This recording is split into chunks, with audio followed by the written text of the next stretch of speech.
আজ শেয়ার করছি চিকেন টিক্কা মশলা কারি রেসিপি। এটা একাধারে spicy, creamy and flavourful and crazy delicious. It's so delicious and tasty. So আর্নার restaurant নিজের হাতে পারফেক্ট রেসিপিতে চিকেন টিক্কা মশলা কারি রেসিপি তৈরি করতে let's get cooking and welcome back to Dilshaharaj world. Boneless chicken নিয়েছি। এই রেসিপিটি কিন্তু বোনলেস চিকেন দিয়েই তৈরি করা হয়। 1 টেবিল স্পুন দিচ্ছি লাল মরিচ গুঁড়া আর প্রায় 3 টেবিল চামচের মতন দিচ্ছি প্লেন টক দই। অ্যাড করছি 1/4 টিস্পুন বিট লবণ এবং 1 টেবিল স্পুন দিচ্ছি হলুদের গুঁড়া।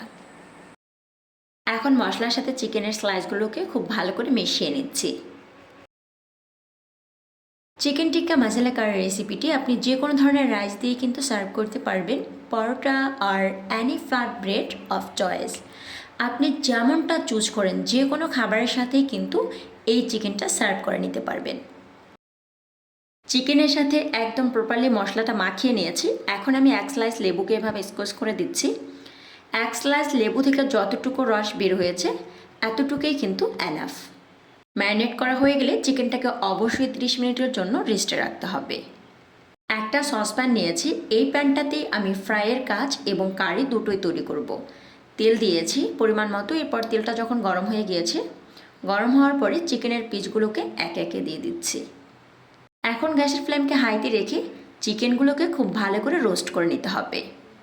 ফুল রেসিপি ফলো করলে আশা করছি আপনাকে কখনোই রেস্টুরেন্টে গিয়ে চিকেন টিক্কা মশলা কারি খেতে হবে না। আমার বাসায় চিকেন টিক্কা মশলা কারি রান্না করলে অবশ্যই সেদিন আমাকে পরোটা তৈরি করতে হবে, কারণ পরোটা দিয়ে এই কারিটা ভীষণ ভালো লাগে। চিকেনগুলো অলমোস্ট রোস্ট করা হয়ে গিয়েছে। এখন আমি এগুলোকে তেল নিংড়ে তুলে নিচ্ছি। ইউনিক অ্যান্ড ডিফারেন্ট টেস্টের এই চিকেন কারি রেসিপিটি অবশ্যই বাসায় একবার ট্রাই করে দেখবেন। এটা খেতে ভীষণ ভালো লাগে। চিকেনটা ভেজে নেওয়ার কারণে হবে কি, চিকেন থেকে দারুণ একটা ফ্লেভার বের হবে। আর চিকেনটা খাওয়ার সময় একটা কাবাব ফ্লেভার এবং টেস্ট পাবেন আশা করছি। চিকেনের পিসেসগুলোকে তুলে নিয়েছি। এখন আমি একই তেলে দিয়ে দেব 1/2 কাপের মতন পেঁয়াজ বাটা। এখানে পেঁয়াজ বাটার পরিবর্তে চাইলে পেঁয়াজের একদম মিহি কুচিটাও ব্যবহার করতে পারেন। 1 টেবিল স্পুন করে দিচ্ছি রসুন বাটা এবং আদা বাটা।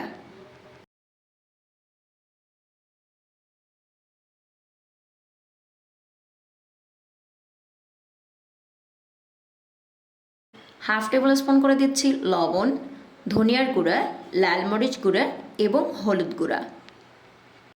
মশলাটা যাতে পুড়ে না যায় এজন্য সামান্য একটু পানি দিয়ে খুব ভালো করে মশলাটাকে ভুনে নিতে হবে। মশলাটাকে আমি বেশ অনেক সময় যাবৎ ভুনতেছিলাম। ভুনতে ভুনতে মশলার কালারটাও কিন্তু অনেকটা চেঞ্জ হয়ে এসেছে। এখন আমি এখানে 2টা টমেটোর পিউরি দিয়ে দিলাম। এখন কিন্তু মশলাটাকে খুব ভালো করে ভুনে নিতে হবে, কারণ টমেটোর কাঁচা স্মেলটা যদি দূর না হয় তাহলে কিন্তু কারিটা খেতে খুব একটা ভালো লাগবে না। তো মশলাটা একদম পারফেক্টলি কষানো হয়ে গিয়েছে।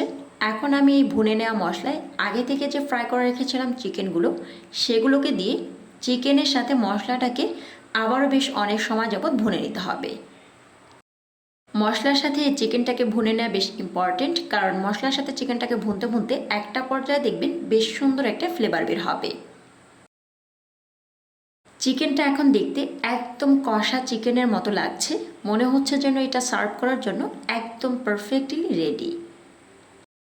চিকেনটা কষানো হয়ে গেলে এখানে আমি 2 কাপ দিয়ে দিচ্ছি দুধ। আপনারা চাইলে দুধের পরিবর্তে পানিও ব্যবহার করতে পারেন। এই চিকেন রান্নায় একটা ক্রিম ব্যবহার করা হয়। সো ক্রিমটা যেহেতু আমার হাতের কাছে নেই, তাই আমি এখানে পানির পরিবর্তে টোটালটা দুধ দিয়ে রান্না করলাম।